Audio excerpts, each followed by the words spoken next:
Pankaj ji and then Priyanka ji coming to you. Pankaj जी,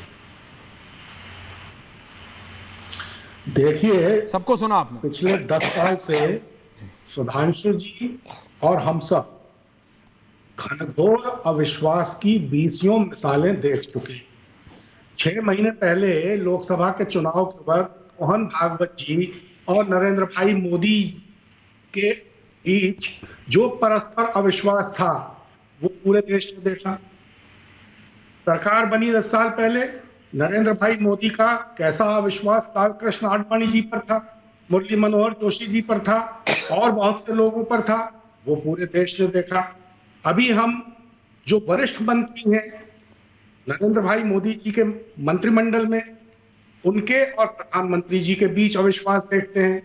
हम पूरे मंत्रिपरिषद पर नरेंद्र भाई मोदी जी का विश्वास देखते हैं जब वो सारे मंत्रियों के फोन बैठक के पहले बाहर रखवा देते हैं।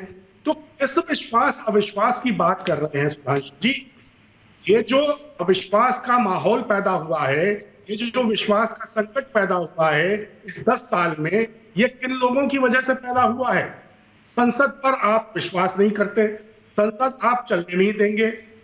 संसद की बैठकें पिछले 10 साल में, मैं बार बार कह रहा हूं, सालाना सिर्फ 55 रह गई है। कहा 100 सवा 100 135 हुआ करती थी। कोई भी विधेयक है उस पर ठीक से चर्चा नहीं होती, बिना चर्चा के पास हो जाता है। बजट तक करीब बिना चर्चा के पास हो जाता है। आप किसी स्टैंडिंग कमेटी को कोई बिल रेफर नहीं करते।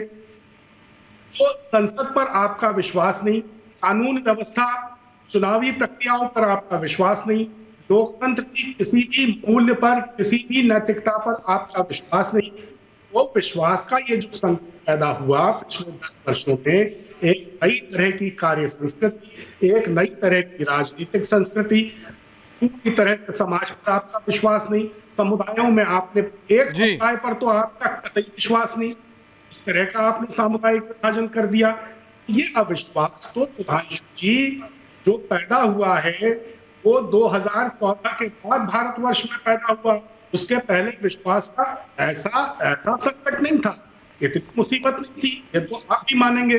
तो विश्वास के इस संकट को दूर करने में अपनी जिम्मेदार भूमिका का निर्वाह करे भारतीय जनता पार्टी, भूमिका का निर्वाह करे नरेंद्र भाई मोदी, भूमिका का निर्वाह करे भारतीय जनता पार्टी के कर्णधार, तब तो कोई बात है।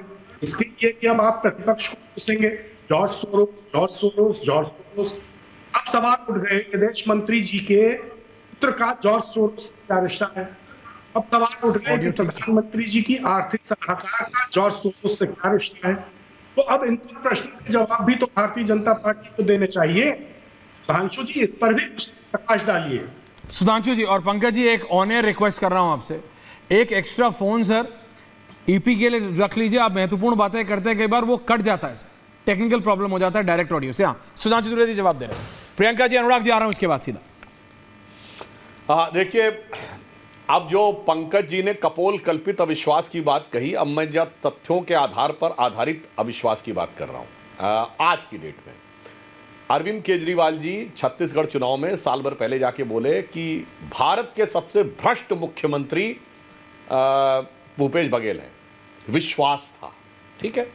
भगवंत मान से पूछा गया कि कांग्रेस पार्टी करप्ट नहीं है। नहीं, ऐसा कैसे बोल दूं। भगवंत मान क्या बोले? दिल्ली से पंजाब तक सबसे छोटी कहानी जो एक मां अपने बच्चे को सुना सकती है वो है एक थी कांग्रेस। ये विश्वास का सेतु था। अखिलेश यादव जी 1 साल पहले मध्य प्रदेश के चुनाव में बोले कांग्रेस के लिए बहुत चालू पार्टी है भाई, और कमलनाथ जी बोले अखिलेश वखलेश की बात मत करो। ये विश्वास था एक दूसरे के प्रति। महोदय, ये तो मैंने सीधे सीधे बताया जो विश्वास आपको दिख रहा, पर ये अविश्वास आपको नहीं दिखेगा। आपको अविश्वास दूसरा दिखेगा, और आप देखिए कितना इनको विश्वास है अपनी सरकार के भ्रष्टाचार पे। वहां पे आता हूं जो सतीश जी ने कहा, अडानी के मामले पर जो यूएस कोर्ट में अटॉर्नी ने रिपोर्ट सबमिट की है, उसमें किन राज्य सरकारों का नाम लिया है? अधिकांशतः विपक्ष की सरकारें हैं। उसमें आंध्र है, तेलंगाना है, उड़ीसा है, छत्तीसगढ़ है और तमिलनाडु है। इनको कितना विश्वास है कि इनकी सरकारें भ्रष्ट हैं। मतलब अपनी सरकारों के को भ्रष्ट साबित करके दिल्ली में बवाल करना, गजब का विश्वास है, आपका कॉन्फिडेंस श्लाघनीय है, बिल्कुल सराहनीय है कि आप अपनी सरकारों को भ्रष्ट कह रहे हैं। अब मेरे ख्याल से उन मुख्यमंत्रियों से ये भी बयान भी दिलवा दीजिए, दूध का दूध पानी का पानी हो जाएगा कि कितना पैसा वो लोग लिए हैं, या फिर कहिए कि जो यूएस में कहा जा रहा है वो झूठ है, या फिर आपकी सरकार भ्रष्ट है। अब ये इसीलिए दोनों तो नहीं मैंने चल कहा सकते, कि आपको विश्वास दोनों प्रस्ताव पे ले होगा, आइए। नहीं चल सकता। और मैं सतीश एक लाइन सतीश जी और अडानी एक के मिनट, शांति से सर, आप तो वरिष्ठ अनुराग जी व्यक्ति आ हैं। रहा हूं। और सतीश जी शायद भूल गए कि पिछली सरकारें किस विश्वास पे चलती थी। आप पत्रकार हैं ना, तो याद है पत्रकारों का वीडियो आया था एक कॉर्पोरेट लॉबिस्ट के साथ, नीरा राडिया का, जिसमें पत्रकार कहते थे इस वाले विभाग ये अच्छा रहेगा। हाँ, इसीलिए तो नहीं चली, उड़ गई, अच्छा, इसको नहीं मिल रहा हवा है, में हम उड़ा इसको दी गई। दिलवाने का प्रचार करेंगे। वो विश्वास, अरे सर आपने बीच में मत बोलिए सर। और आपने कहा विश्वास का प्रस्ताव एक बिजनेस हाउस के लिए पारित कर दें, तो एक बिजनेस हाउस का भी उसमें वीडियो टॉप था कि कांग्रेस पार्टी तो अपनी दुकान है, वो मोहब्बत की दुकान की बात है कारपोरेट हाउस ने कही थी। और मैं पूछना चाहता हूं, जिस ढंग से आप देश पे आघात करने की बात करें, तो महात्मा गांधी बिरला हाउस में रहते थे, तो क्या वो बिरला को फायदा दे रहे थे? जमनालाल बजाज क्या महात्मा गांधी रहते थे कि नहीं? बोलो भाई, नेहरू रहते थे कि नहीं?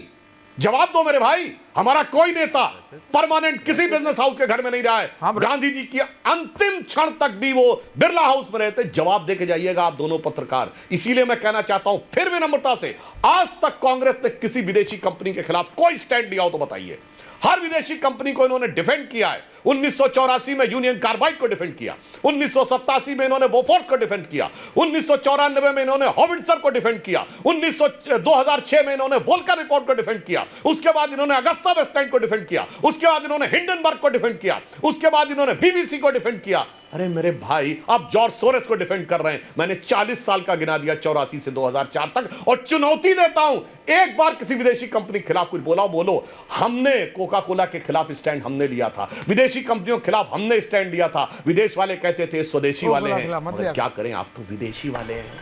इसीलिए विदेश के साथ मोहब्बत और देश में लड़ाई, अरे मार डाला दुआई। आ रहा हूं, 10 सेकंड। सतीश जी आप कुछ कहना चाहते हैं? प्रियंका जी कमिंग। पहले उन्होंने बोला है ना जवाब। अरे इसी भाई देखिए, आपके इतने बड़े आख्यान का एक ही उत्तर है, भारत पर हमला है, ये विदेशी एजेंट है कांग्रेसी, ये विदेशियों कंपनियों के खिलाफ कुछ नहीं बोलते हैं।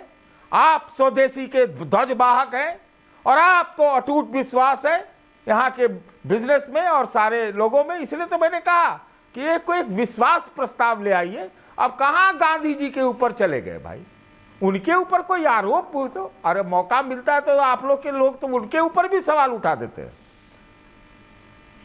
आप लाइए ना विश्वास प्रस्ताव। ओके, पंकज जी कुछ बोल